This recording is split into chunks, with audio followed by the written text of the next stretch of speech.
Good morning, good afternoon, good evening. I know you are joining us from literally four corners of the world. We're delighted to have you with us. Today is Earth Day. Earth Day is an annual event which started in 1970, April 22nd. It has been taking place ever since.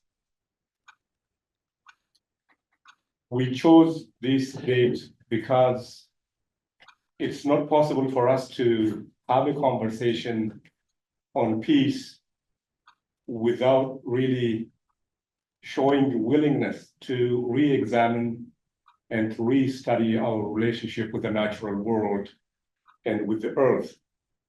So the question we are trying to entertain, to discuss is what is to be involved in peace, teaching, working for peace, and organizing for peace at this moment in our human history. In that sense, I would like to begin with land acknowledgement that we are in Mi'kma'ki ancestral and unceded territory of the Mi'kma'ki people. This territory is covered by the treaties of peace and friendship, which Mi'kmaq people first signed with the British Crown in 1725. The treaties did not deal with surrender of lands and resources, but in fact recognized Mi'kmaq title and established the rules for what was to be an ongoing relationship between nations. We stand here with the joy of a beautiful spring-like morning here on Mi'kma'ki ancestral land, with full acknowledgement of the responsibility we have to be thankful and protect the natural world with all its beauty, and also find a way for sustainable peace and true reconciliation. It is indeed the responsibility of each one of us that true and meaningful reconciliation takes root on this land. Today, we have the privilege of having Hugh Curran from Maine, who is involved in peace building and the reconciliation work, and also deeply knowledgeable about peace building and reconciliation.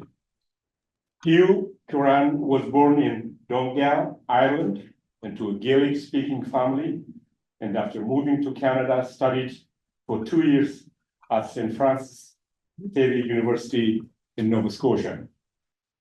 He did further studies at Temple University in Philadelphia and graduate studies in Irish literature at the University of Maine. Prior to moving to Maine, Hugh was a Zen monastic and assistant to the director of the Rochester Zen Center for 5 years. He accompanied the director on a 3-month pilgrimage to India and Japan before moving back to Maine. Hugh became a founding member of the Morgan Bay Zendo, where he is on the board of directors and guides retreats, and also founded the Friends of Morgan Bay, which helped to purchase and maintain several natural preserves. During the 1990s, Hugh became the director of a homeless shelter in Down East Maine and has published articles on homelessness. Since 2002, he has been a lecturer and co-director of a dozen annual peace conferences in the Peace and Reconciliation Studies program at the University of Maine. He was co-written a book on local Maine history with Esther Wood and has published poetry in various poetry journals, as well as compiling a classroom text. Excerpt from classical and modern writers on war and peace. In 2017, he was invited to present a paper on Buddhist interpretation of the Ethics of Animal Suffering at St. Stephen's College, Oxford University in UK. In 2019, he was invited to present a paper on tolerance and nonviolence from India to Ireland at the Global Council of Tolerance and Peace in Malta. Talking about poetry, there is no peace without poetry, and I'm a strong believer in poetry, and I would like to begin this session a poem from Seamus Heaney, The Cure at Troy. Seamus Heaney is a famous Irish poet, and this is what he says. History says, don't hope on this side of the grave. But then, once in a lifetime, the longed-for tidal wave on justice can rise up, and hope and history rhyme. So hope for a great sea change on the far side of the revenge. Believe that a further shore is reachable from here. Believe in miracles and cures and healing wells. That is Seamus Heaney. With that, I would welcome our guest speaker today. And Hugh, thank you very much for being here with us. The mic is yours. Thank you. I hope people can hear me clearly. Yes. Let me know if I'm not coming through. I've had problems with my computer.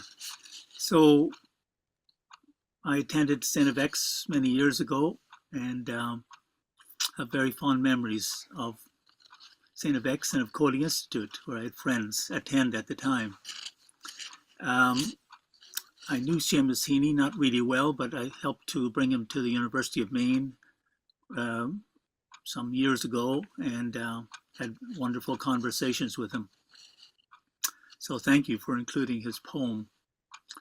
I want to thank Coady Institute and for inviting me, and to Digafi for asking me to give a talk. I'd like to say a few words about the passing of Pope Francis. We all know what's taken place, I'm sure, but he was a powerful supporter for nonviolence and peace.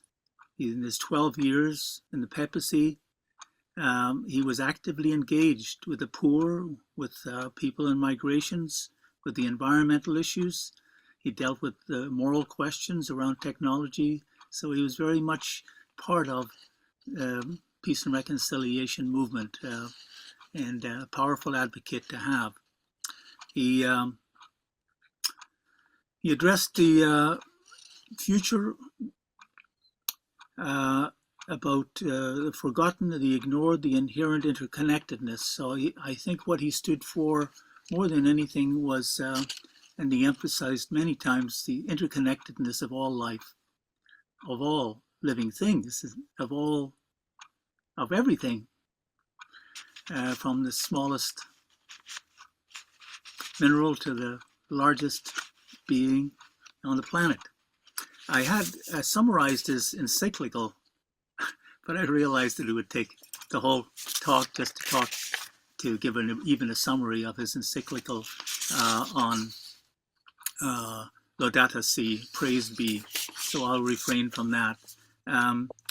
He took a lot from, I think he borrowed or reflected the views of the philosopher and geologian, so-called geologian, Thomas Berry, a priest who was a scholar in world religions and who co-wrote the universe story, which I've used in my classroom teaching with Brian Swim, as well as the cosmology of peace and the earth as a sacred community. But of course, we know that Pope Francis was most influenced by St. Francis of Assisi, the patron saint of ecology, which I keep big photographs of here with the birds on his arms, and many stories I would hear when I was young. I used to hear, oddly enough, a very closely tied to St. Francis in his way of living his life. The purity of his life was St. Kevin of Glendalough, And I was going to recall, if I have time at the end, but maybe I'll just say it now, that when I was a little boy, before we immigrated to Canada, my mother, when she'd get cross with me, exasperated with me, would say, now if you sit down, I'll tell you the story of St. Kevin of Glendalough. And then she would recount how he would stood up and stood, of course, at that time, there was these ancient medieval practices in Gaelic Ireland and Scotland of holding your hands outstretched and standing for long periods of time, cruciform position. And as he was standing, a bird came and started to build a nest in his hand. And I said, of course, as a little child, 4 or 5 year old, said, well, what did he do? Did he let his hand down? He said, oh no. My mother would say, no, he kept his hand up. And then I said, well, what happened then? He said, well, the bird laid some eggs. And so he couldn't let down his hands. So he stood there until the eggs were hatched. And I said, so did he let his hands down then? She said, oh no. My mother would say, oh no.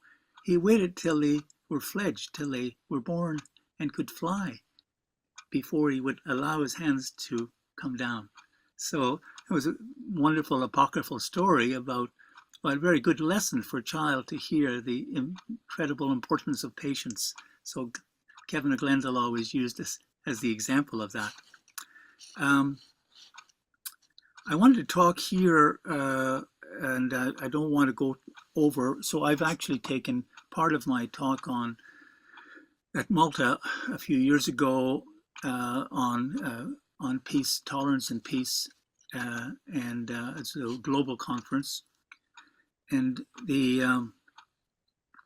I wanted to talk about the Celtic spiritual tradition first, then Tolstoy's The Kingdom of God is Within You, and then Gandhi's 18 Last Years. And I'll finish with Thich Nhat Hanh's Being Peace. So these will be just fairly rapid because of the time. I think if we can post the Iona photograph, that would be nice. Celtic spiritual tradition, this is very much the Iona was part of this early practices within the Celtic tradition, which went from the 6th to the 11th century and was based in a 500-year period in which Celtic monks and nuns actually went all over Europe, in fact, and founded monasteries as far away as Germany and Austria, Switzerland, northern France, and of course quite a number in France with Columban, St. Columban. But here, this one, St. Columba and Columban were students of Finian in Northern Ireland, that is in Bangor, Northern Ireland. So, and Bangor, he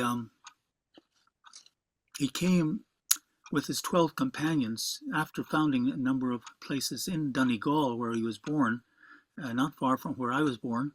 I had the good fortune to be very familiar with him from an early age. St. Columba, there's confusing, you can confuse the two names, Columban and Columba, also known as Columkill, or that is Column of the Churches. And he founded in Iona, he founded the Iona Abbey. And it is often called, even locals will still refer to it as E Columkill or E Columba. So on the mainland, you can see those terms even for the hotels there. And this is actually a rebuilding of the original, or an attempt to rebuild the original monastery from the 6th, 7th, 8th, 9th, 10th century, largely destroyed by Vikings, rebuilt again in the 12th century, destroyed again, or went into dissolution, and then rebuilt in the 19th century again. But the original parts are integrated into the monastery itself. So if you ever get a chance, it's a wonderful place to visit. It's run by the Church of Scotland, and anyhow, not to get off on that too much. one of the things that's remarkable about for the peace issues is that in the early Celtic Church, the chanting of the Beatitudes, called Banach Dia in Gaelic, was a common feature. Blessed Banach Dia, blessed are the poor, humble in spirit, for theirs is the kingdom of God. Blessed are those who mourn, for they shall be comforted. Blessed are those who hunger and thirst for righteousness. Blessed are the merciful. Blessed are the pure in heart, for they shall see God. Blessed are the peacemakers, for they shall be called sons of God. So these are very integral to the practice. And even as a child, I would hear them. They're kept in Gaelic. Of course, you start with Banach Dia Crui, that's blessings of the heart, Banach Dia Trachari, blessings of mercy, and so on. So these terms are used very widely. One of the outstanding clergy of the Celtic spiritual tradition was St. Eunan. And he was, in English, spelled A-D-O-M, Adamnan, but in Gaelic it's Eunan, in the 7th century, the 9th abbot of Iona. He was, in fact, a relative, born in Donegal, a relative of Columba. He wrote a biography of his relative, on St. Columba, and he began a campaign in the 7th century. This is how he became quite well known for this. This is St. Eunan, called the Law of the Innocents, Cain Eunan, the Peace of Eunan. It was said that he and his supporters met with 100 chieftains throughout Ireland, Scotland, and Wales, convinced them not to harm women, children, the elderly, or the clergy in warfare. This agreement, which held true for generations, was a considerable accomplishment at a time when battles between clans were widespread. He also wrote The Right Life of Columba, which is now considered the most important surviving work in early medieval Scotland. He also wrote the De Locus Sanctis, on holy places, recording the words of Arculf, a pilgrim who had returned from Palestine. So we're talking about the 7th century, quite a long time ago. And it was said, in fact, Venerable Bede, famous English historian, Anglo-Saxon historian, Venerable Bede met him, and when he himself was only 9 years old in a monastery, and remarked on, called him a remarkable man, a remarkable and a holy man. I went on a pilgrimage myself to follow the pattern of Eunan and Columba, and I tried to emulate them in the travel. So they went, and I don't know if this pointer shows up there, but they went from Iona and the Mull Island, they had to cross over to Mull, and then down to Melrose down here. It's another foundation of Iona, and another foundation of Iona would be down here, was Lindisfarne, the Isle of Lindisfarne. I think I have that somewhere there, and the Holy Island of Lindisfarne. So that also was a foundation of Iona and of Columba's foundation.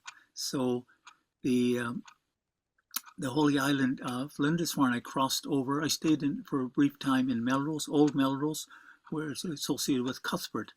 And Cuthbert is really called in Gaelic Mulyoki. And the Irish claim him as born in Ireland and came with his mother to Scotland when he was 8 years old. Of course, the English claim him as their own and said, well, look, his name is Cuthbert, that's English. But in fact, it was a translation of Mulyoki, according to the Irish sources that I can accept. He had a vision, Cuthbert, when he was at Melrose, a very young man. He had a vision of Aidan, who was the founder, ostensible really, the founder of Holy Island of Lindisfarne under King Oswald, who had spent some time in Ireland, and some say even in Iona, before taking over the sovereignty. So he sponsored St. Aidan in the founding of Lindisfarne. And when Aidan passed away in Melrose, Cuthbert had a vision of him rising in the light, globe of light. And soon after, he himself came and became associated then for the rest of his life with Lindisfarne.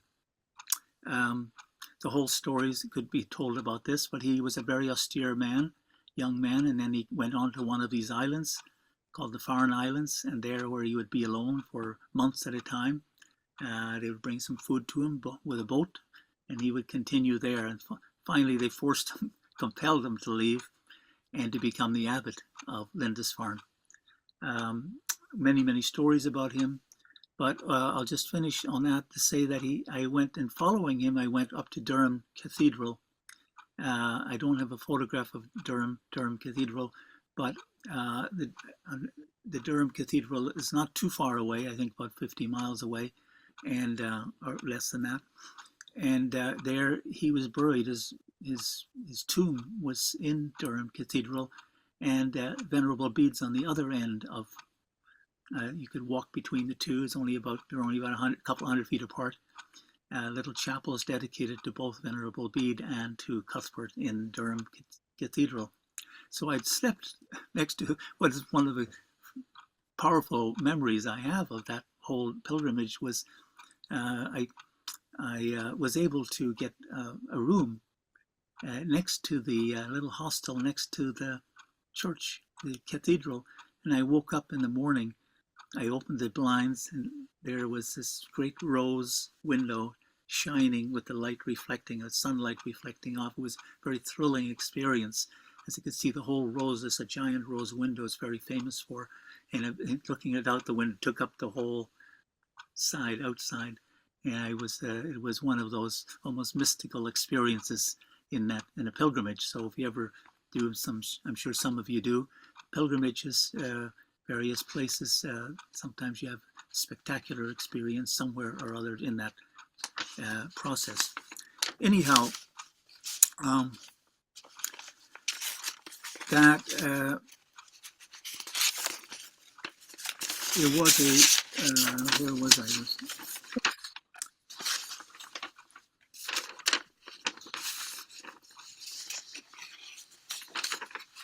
Okay. Oh, there. I lost the pages. One of the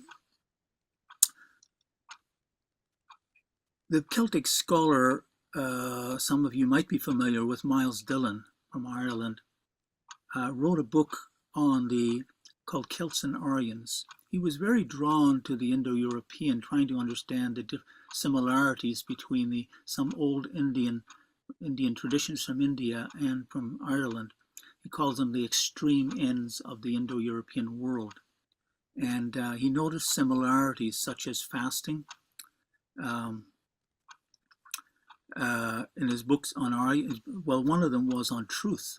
He says the Indo-Europeans believed in truth, with a capital T, as the supreme power by which all creation is governed. It was a life-giving principle, a sustaining power in the world, which appeared in Greek thought in 500 BC as the Logos, the truth of Heraclitus, and later in the Gospel of John as the Logos Cairo. So truth, for those of you who like to investigate truth and the way it's misapplied, misunderstood, distorted, we're knowing that happens a lot in politics. Truth does have a sacred history going back, he would say, 3,000 years or more into the early Indo-Europeans. Another common feature he talked about in the Indo-European tradition, non-violent fasting, usually for peace. It's often against an oppressor. It's recorded as early as the 7th century. And in Ireland, many, many years later, of course, it became famous in boycotting in Ireland and the land leagues to try to fast against oppressors or to do non-cooperation, which became known as boycotting, because Captain Boycott was in Ireland, was an Anglo-Irishman in Ireland. Fasting and non-cooperation became a means in the land league to try to redress the wrongs of high rents for very poor people. Land that was actually exploited, and the Irish were dispossessed of it in the 17th century, but it became owned by 4,000 landlords around Ireland, Anglo-Irish landlords, and they charged often exorbitant rents, and the Irish had to pay them and remain in poverty. So it left lots of bitter feelings, and the vestiges of that are still found, as in Northern Ireland. We'll talk briefly about that. So So non-cooperation. The strange thing is, again, that Gandhi and Nehru in India were very familiar with what was going on at the time because their fasting was against the British. And they were facing the similar issues around with Britain, that they were trying to get the independence, as Ireland had been and was. So it's an interesting thing in the Indo-European world. The extremes are also have the same, you could say, oppressive forces in the British Empire, and they were trying to find ways of withdrawing or pulling themselves back from the and gaining independence. So again, that sense of commonality. One of the people who was very noted in India at the time and that influenced Gandhi and Nehru was a Terence McSweeney. Some of you may have heard of him, was the Mayor of Cork, the Lord Mayor of Cork. He was imprisoned by the British because he was speaking for independence.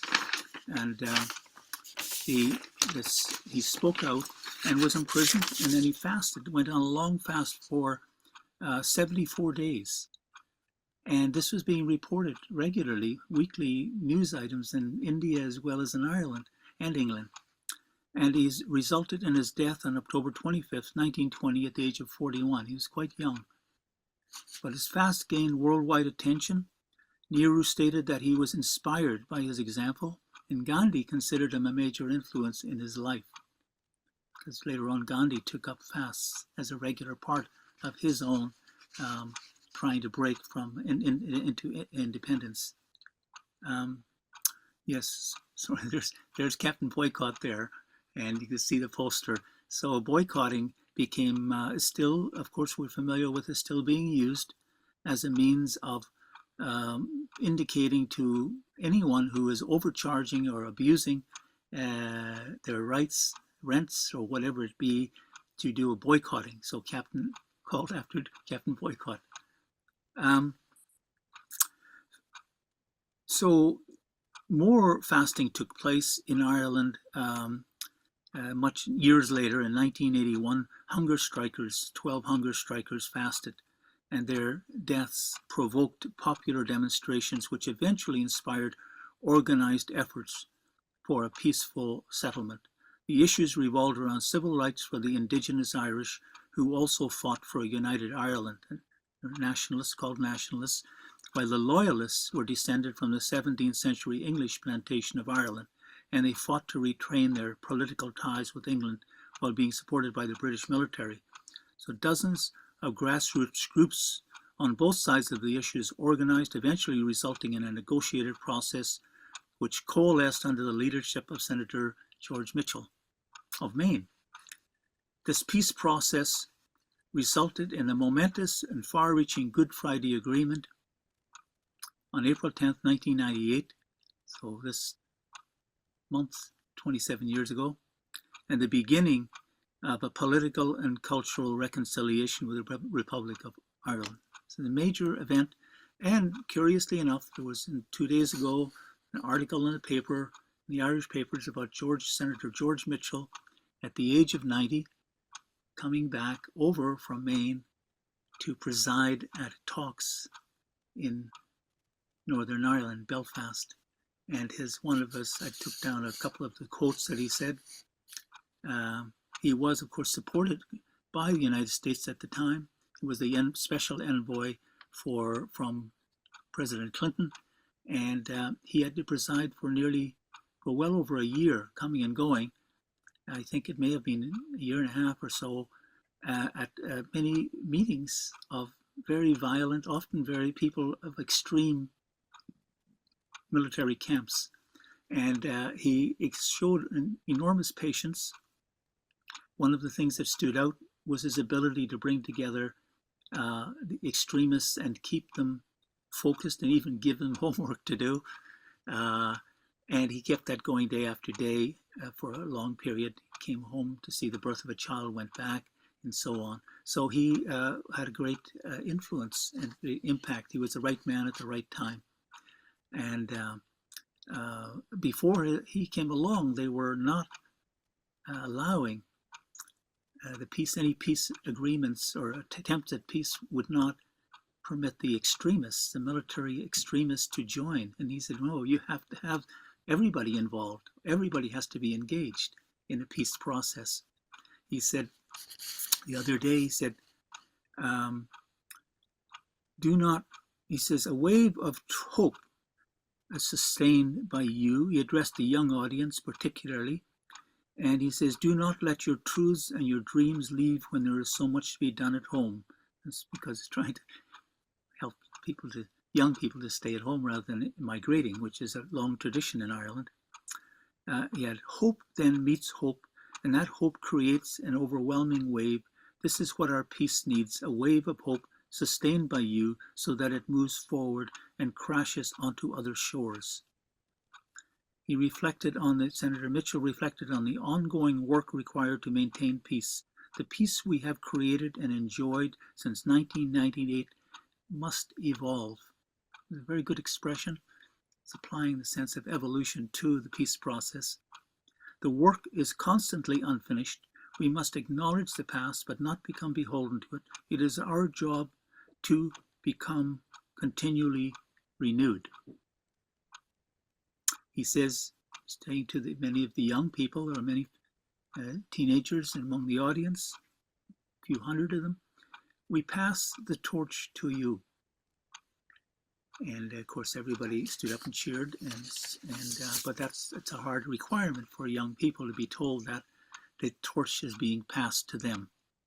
But at the same time, the hard work has been done, but it's a matter of working hard to maintain the peace. But it's 300 years. You have to remember, there's 300 years of animosity, of anger, of resentment that went into this. People will often say, oh, it's the Catholics and Protestants. And I say, no, it wasn't the Catholics. Catholics happen to be people who are nationalists and indigenous. Protestants happen to be the plantations group that came over from England. So it just happens to be that but people, it's easy in the media to say, oh, it's Catholics against Protestants. It's terrible to have these religious wars, but it's really not very little to do with that, with those issues. It just happened to they aligned with each camp.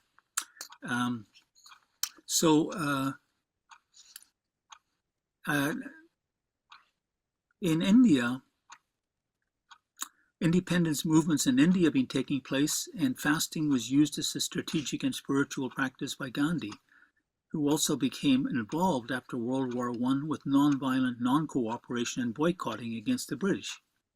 Gandhi's initial fasts were in support of workers who had been refused a livable wage. The principles that he adopted were satyagraha, truth force, that means truth force, and nonviolence, ahimsa. So nonviolence is a very ancient practice among the Jain, the Hindu and Buddhist tradition, and it's ahimsa is an active principle. In the West, we might see nonviolence as negative, or that is, don't be violent. But in fact, it is a proactive movement, and passivity more of a reactive. So it's this proactiveness. Now, Gandhi was initially inspired by Count Leo Tolstoy, whose book, The Kingdom of God is Within You, had a powerful impact when he first encountered it in South Africa, where he had lived for 21 years. He founded Tolstoy Farm and brought his wife and family from India to join him. Tolstoy's spiritual journey toward nonviolence and truth-seeking began after his participation as a soldier in the brutal war in the Crimea in the 1850s.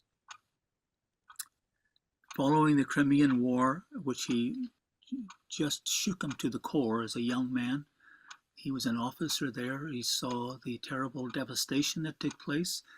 I think the Russian side, which he was on, suffered I think by far the highest mortality, and it was mostly disease.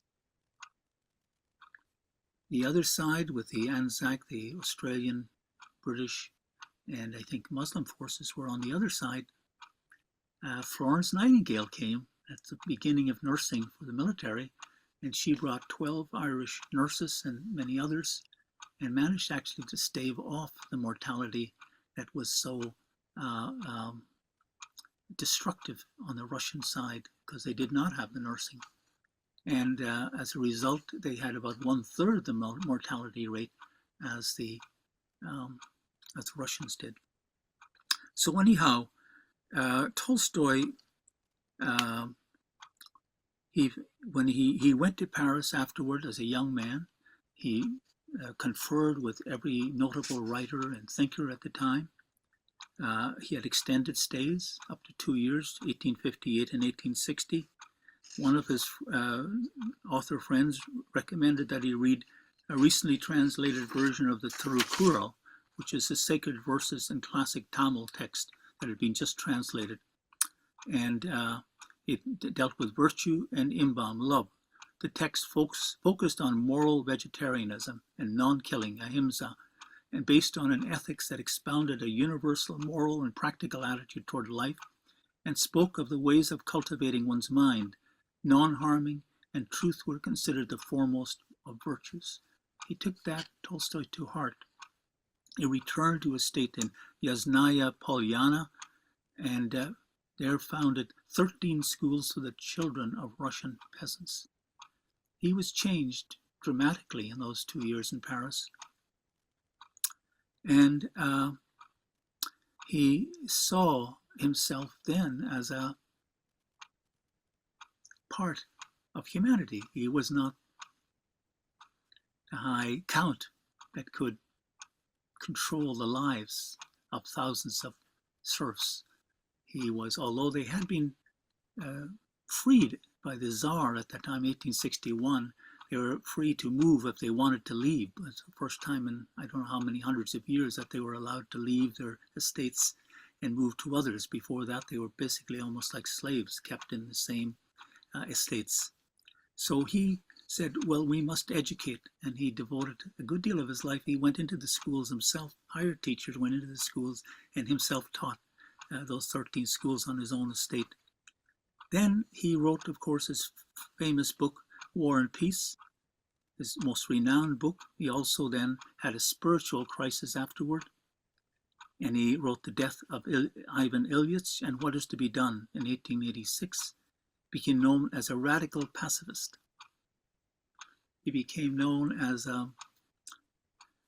eventually the spiritual czar of all of Russia. The serfs venerated him, thought him magnificent. He then began receiving letters from Gandhi, who was in London, and training as a lawyer.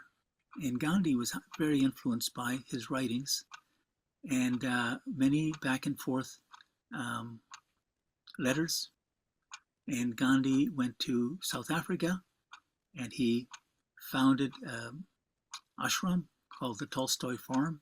He brought his family from India, and he had children, his wife.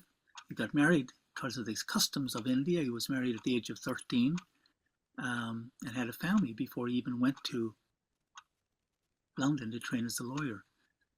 So he then began living, again, a kind of austere life within that framework.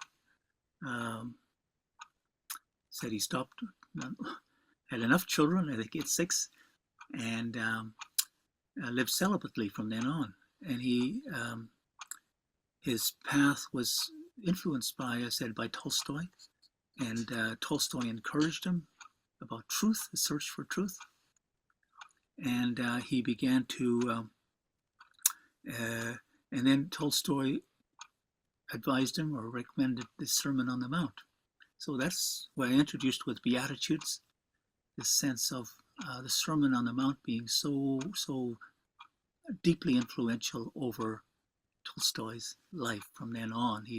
He began looking at it from the point of view of someone who is looking at it freshly without the usual encumbrances of seeing it in the framework of the Orthodox Church. And he then began writing to the Orthodox hierarchy, and he began writing to the Tsar and the Tsar's supporters. And one of them eventually got exasperated and wrote back to him and said, Tolstoy, we admire you, but your Christ is not our Christ.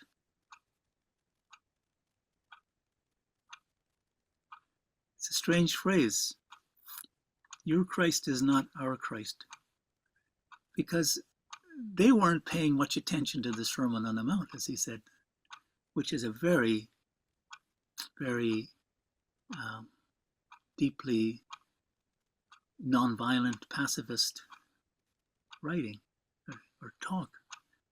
And if you look at it with fresh eyes that he was applying, he said, well, if we have to live purely, well, this is our structure we have to live within, Sermon on the Mount.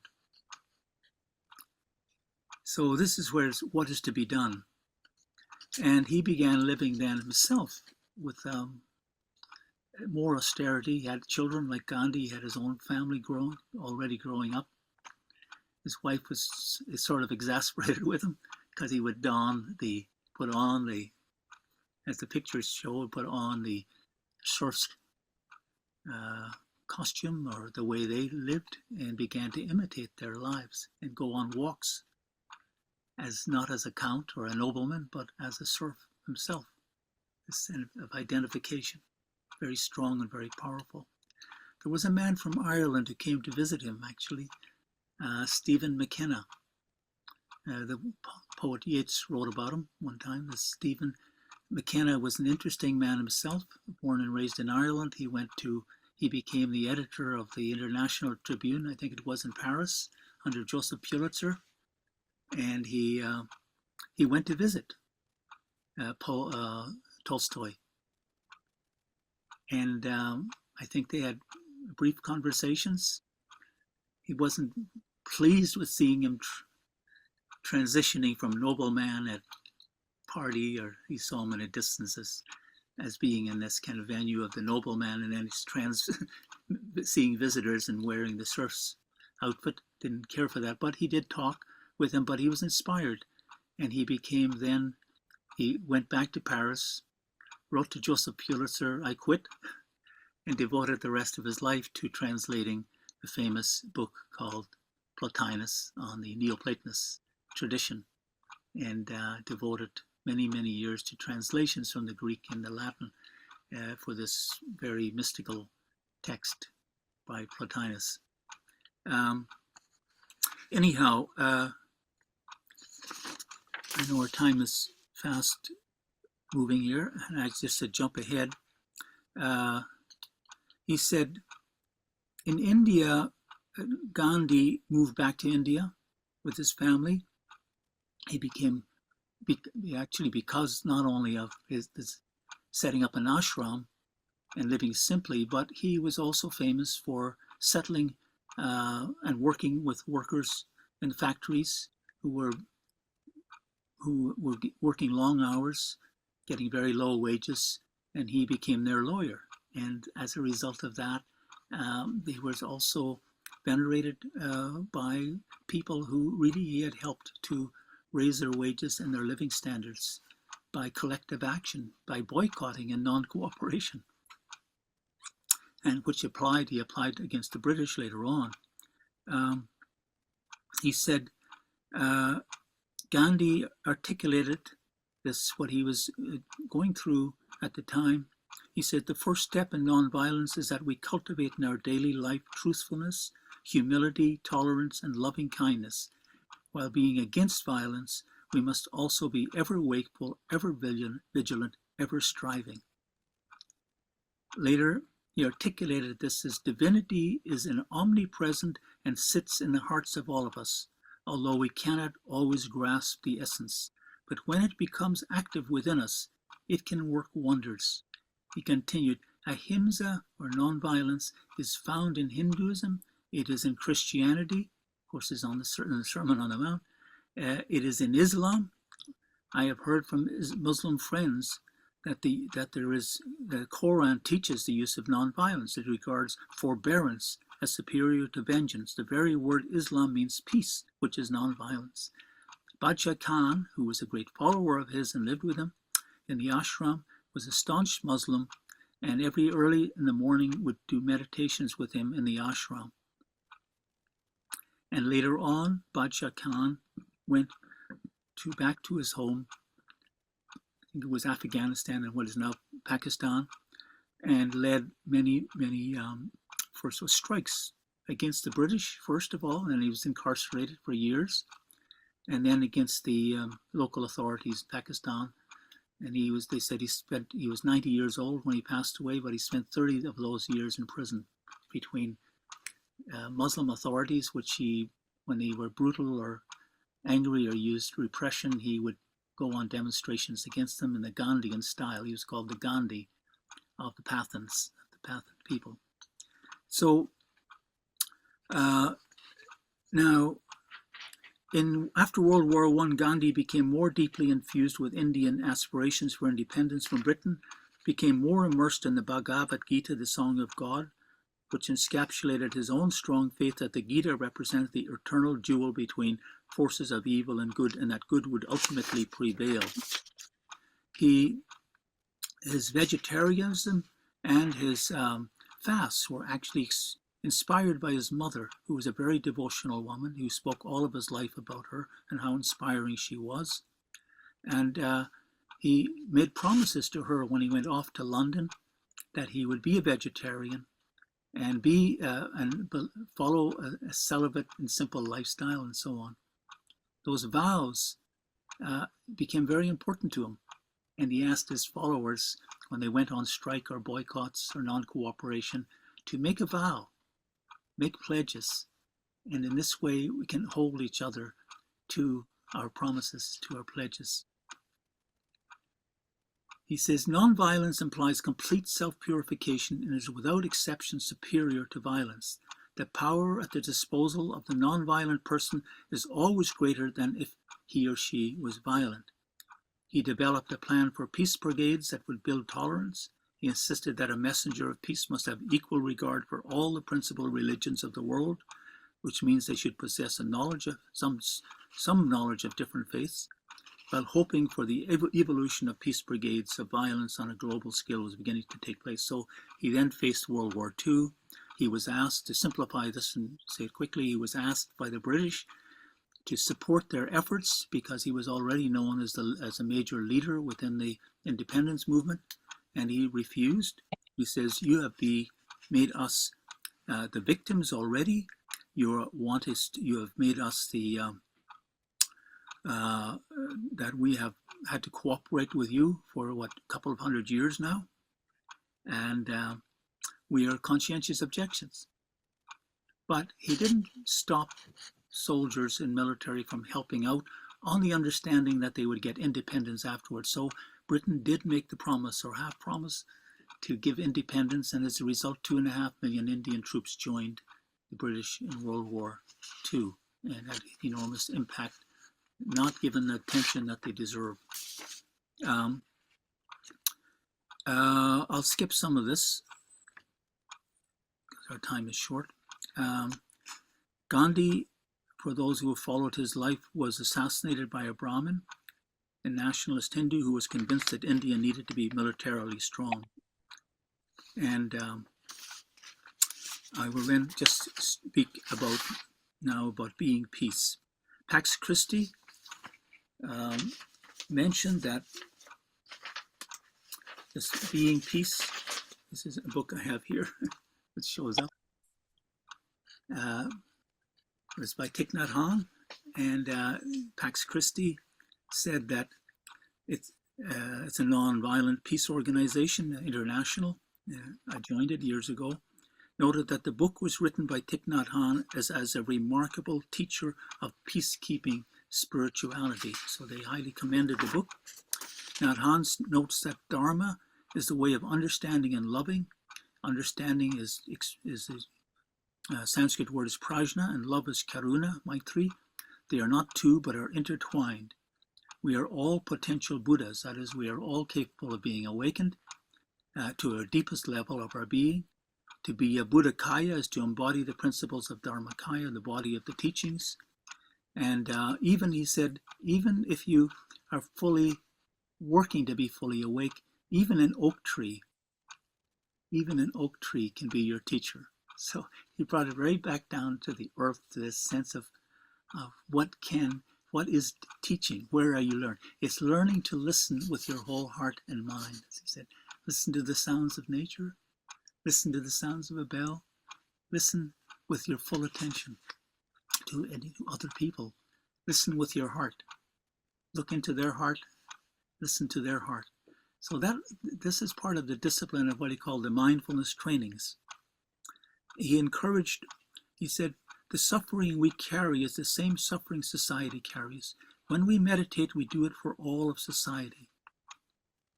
He says, he gave an interesting equation, that an example is a tree and the leaves, which are the children of the tree. So the leaves are very living to him, to everybody, which are the children of the tree, but they are also mothers of the tree, since the leaves have sap, minerals, and sunshine, which nourishes the tree. We too need to nourish society. The fundamental principle of non-duality will eventually adapt to suit the needs of the West. He said this, we have to find ways of bringing this teaching to the West. He said the 8th mindfulness training, he talked about interbeing, to be engaged, to be in touch with oneself in order to find inner wisdom. So it's not just to be in touch with others, but be in touch with our deeper self, our inner wisdom, and compassion. Zen meditation means to become aware of what's going on in our bodies, in our feelings, in our minds, in the objects of our minds. Mindfulness training deals with mind, with speech, with body. The 8th mindfulness training of 14 altogether, we are encouraged to listen deeply without judgment, avoid words that create discord, and focus on resolving conflicts. This mindfulness training is about reconciliation and peace, which allows compassion and understanding to develop. Then he mentioned that in the 12th mindfulness training out of the 14, aware that much suffering is caused by war and conflict, we are determined to cultivate nonviolence and understanding and compassion in our daily lives to promote peace education, mindful mediation, and reconciliation within families, communities, nations, and the world.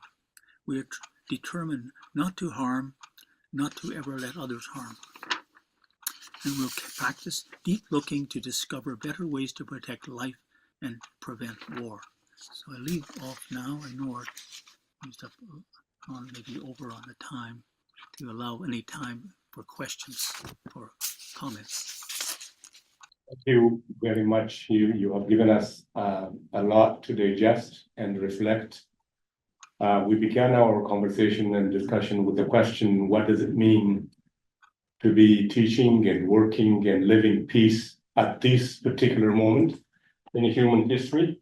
And you have given us a historical journey, what it means to be involved in peace, from the Celtic tradition to the Good Friday Agreement, from Tolstoy to Dr. King and Take That in Hand and Swim.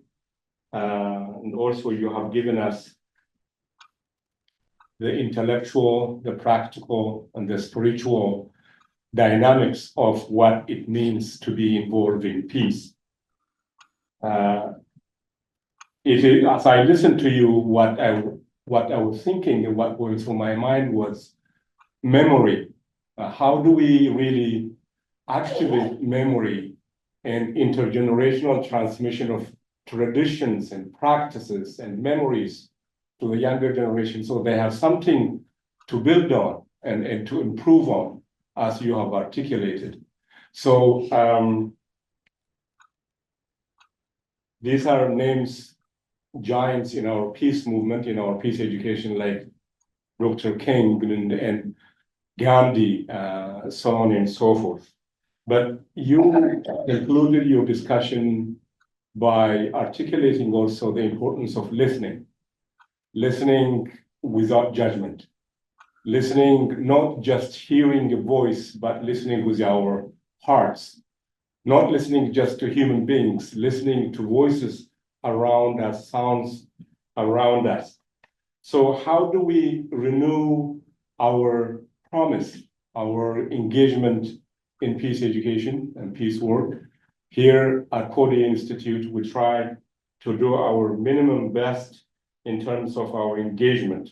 But I think what you have given us is the crossover of cultural, religious, and spiritual practices that we can bring together, not from just a theoretical framework, but from day-to-day practice of living in peace and working for peace and being engaged in peace.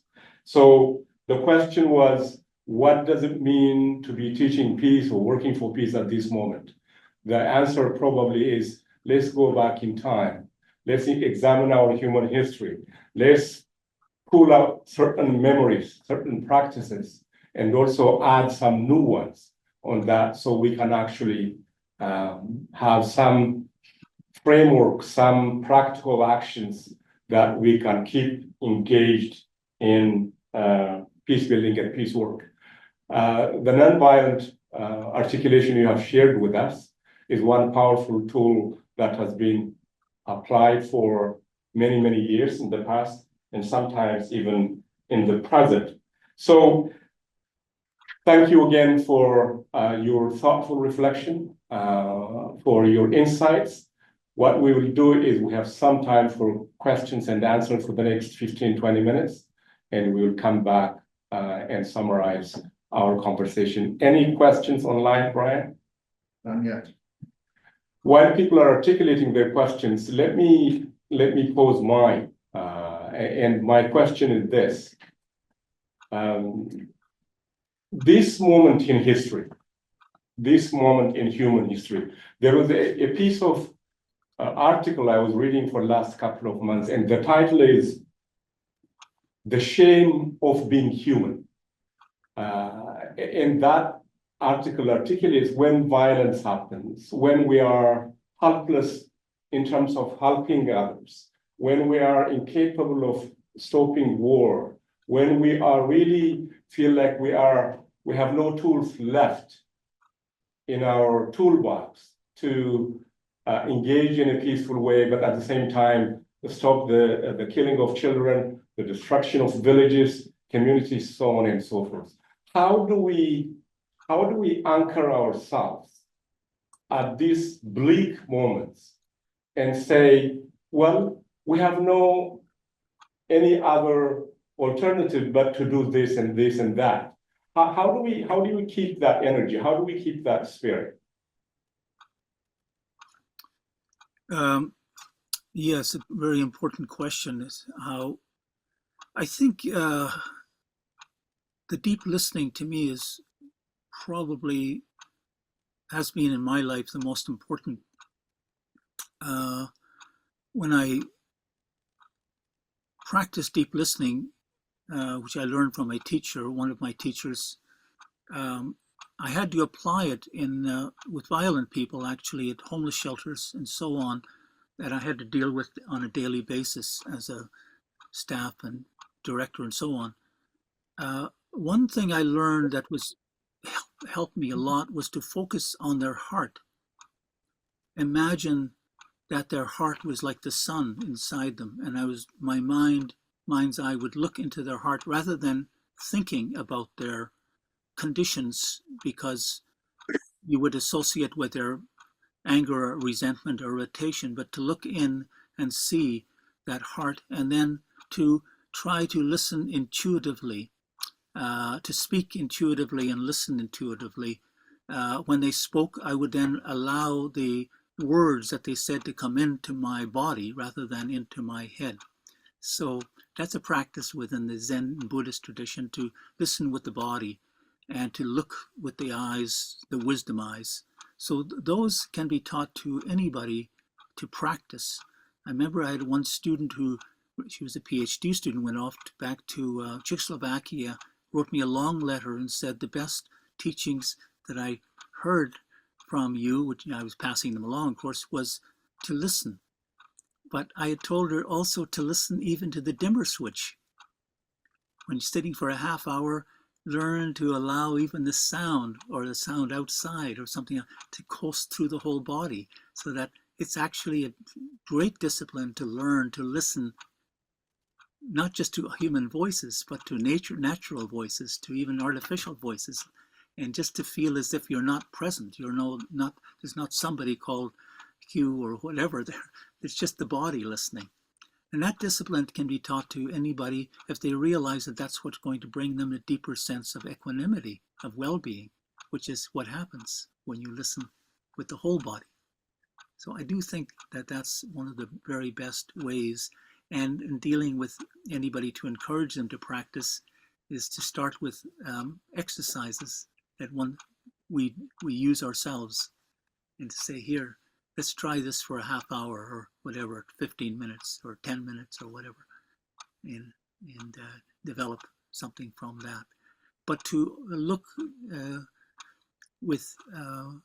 the older medieval monastics, you read many times with Columban is to look with the eyes of Christ, or to look into the peaceful Christ in everyone.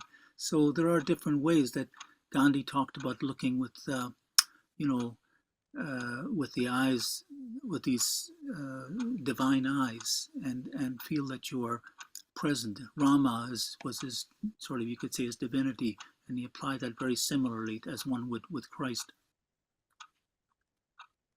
So Thank you. Just a couple of responses. Any questions? What can younger people do to practice and teach peace in our society? Good question. It's I think training is a very good way. That in Buddhism they call the Sangha, living with the Sangha, and Sangha, a group that devoted to peace. So being around people who are devoted to peace. Young people could be with older people who are, or maybe they're seniors who are practicing peace, or they get together in under some tutelage and practice methods of peace.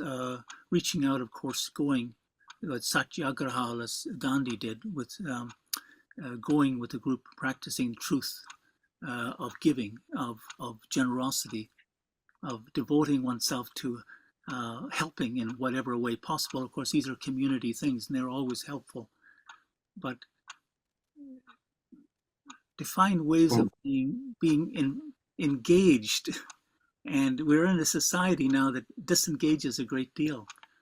But to find and look into the heart of everything, and even sitting, as I said, forest bathing can be a help. Sitting together just in the woods or in the forest or in a little garden, and just sitting and just saying, let's just listen for a while. Let's just listen with our hearts to what the sounds around us. But then to engage that and put it in, that's called engaged practice, to put it into action. So you start with a mind that is at peace, that you first of all have to have a certain degree of peace, and you can work with children to try to develop that inner peace and say that's most important, and then you can apply that to others and to helping out with that state of mind. So that's involved giving with the heart, and that is a discipline. That's, you could say, a lifetime discipline, but it can start very young. And parables, as I said, my mother's parable, as simple as it was, the patience of holding your hand up and letting St. Kevin and letting the bird nest in your hand. I mean, it's amazing that's since I was 4 years old, that image stayed with me all my life.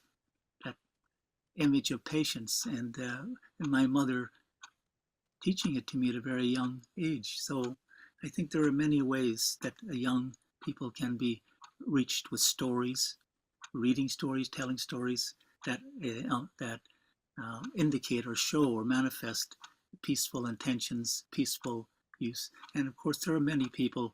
I mean, the Gandhis and the Tolstoys are great, heroic on a grand scale, but there are many people too that can be found in our community, or not many, but perhaps certainly in the current world, there are some who can be used as examples and of working peacefully toward peaceful resolutions.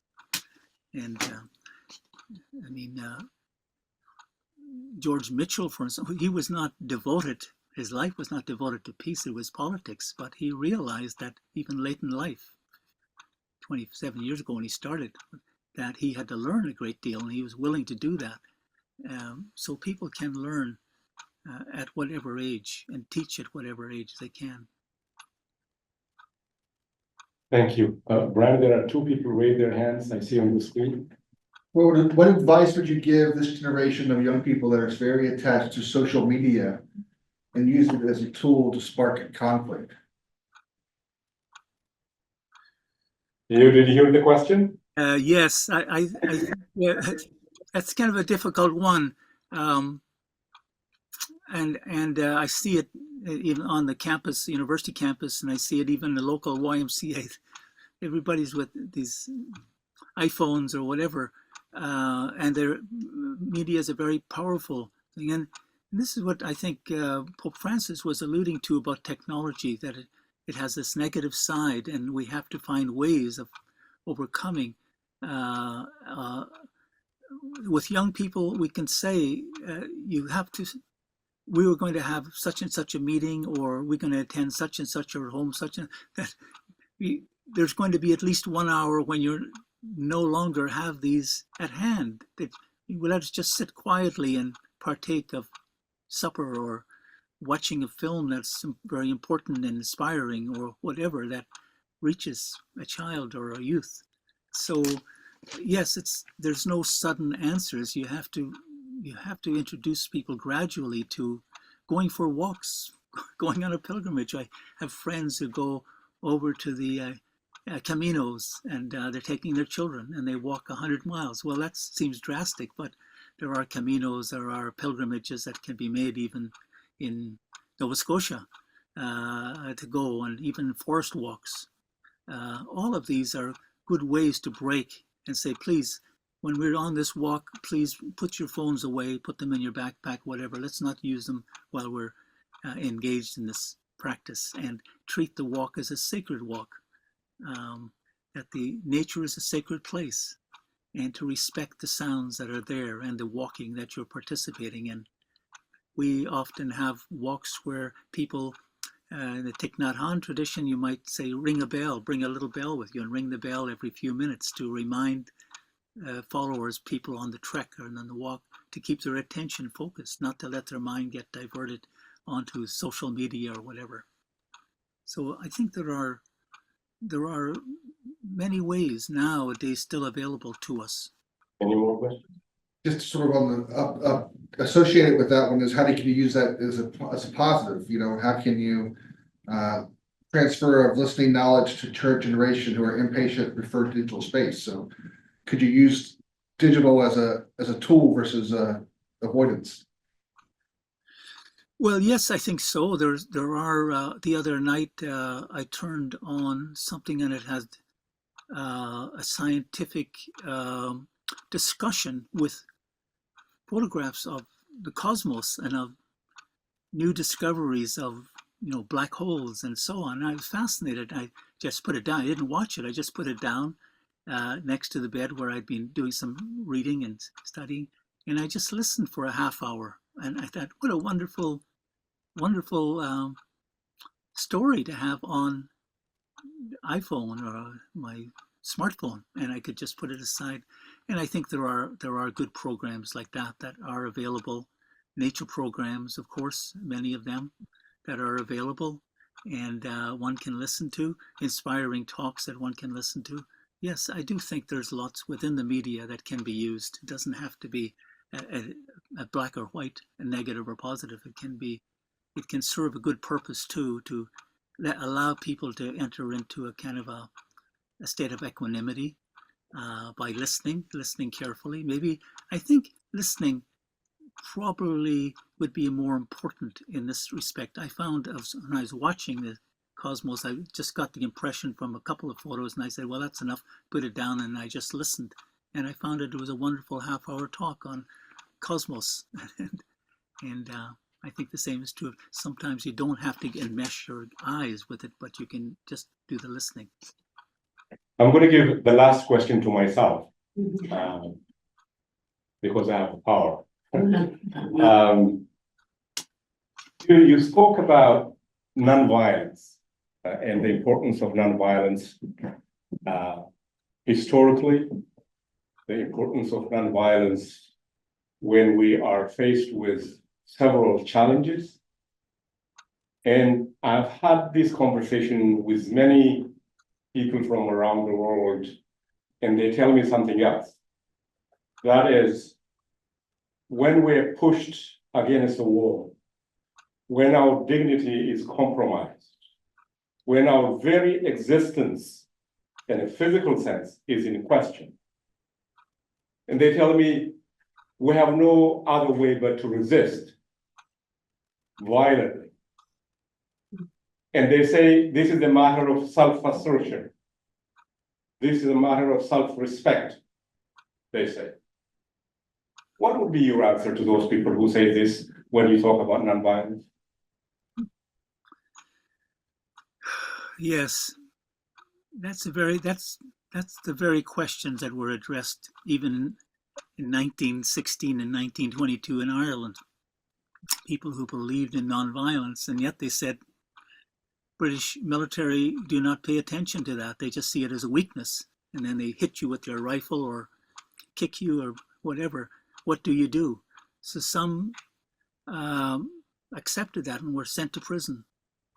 They didn't have the means which Thich Nhat Hanh and when I was in Tibet and among Tibetans up in northern India, I asked how they dealt with some of this violence that they faced with the Chinese, the kind of brutality. And they said they were put in prison, and some of them I talked to, they would do walking meditation around their little cell over and over again, just trying to keep their equanimity. And as one said, I did not want to hate my oppressors. That was the most difficult thing because they were so brutal. And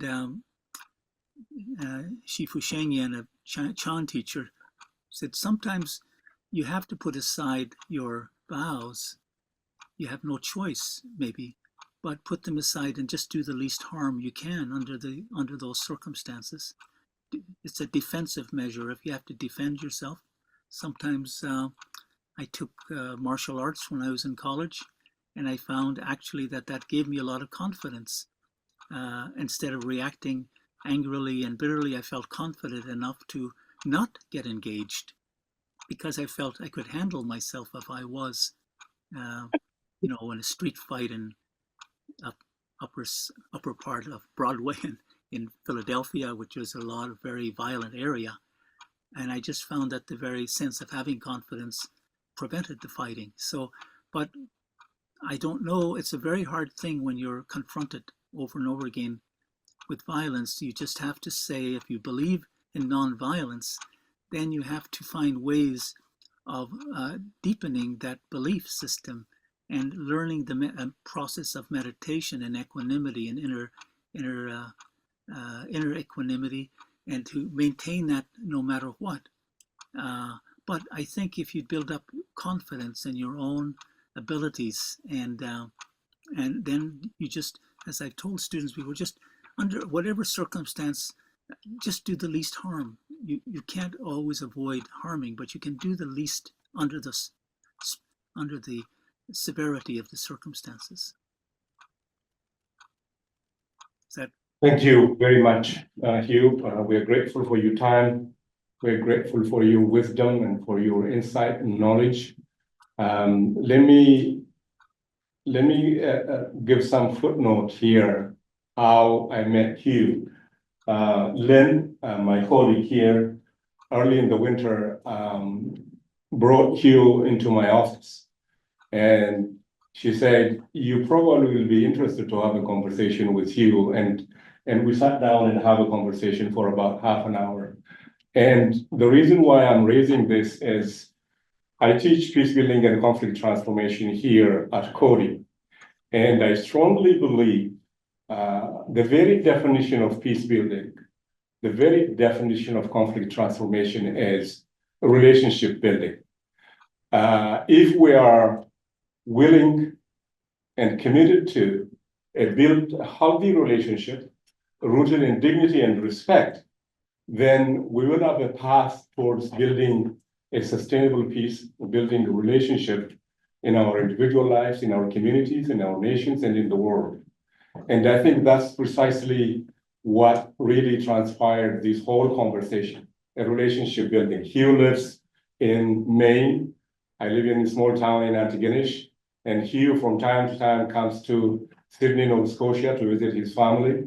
So what I really suggest for those of you who are listening and participating today, just make an effort to build a healthy relationship with your neighbors, with your community, with your colleagues, and make sure that that relationship is rooted in dignity and respect. Let me conclude with this. Gandhi. I have a favorite quote I carry in my office, in my work, in my life from Gandhi. This is what he says.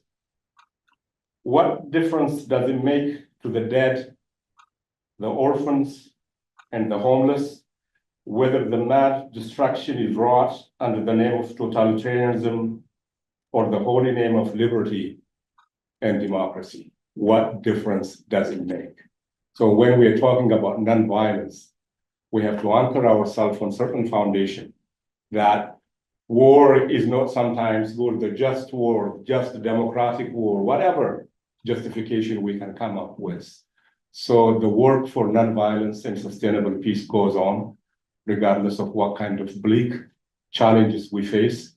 And people like Hugh inspire us, guide us with their wisdom, and give us something to chew on and to digest. And we are grateful for that. Thank you very much. And I hope to see you soon here on campus. Thank you. Thank you very much. Thank you for inviting me. It's been a real pleasure.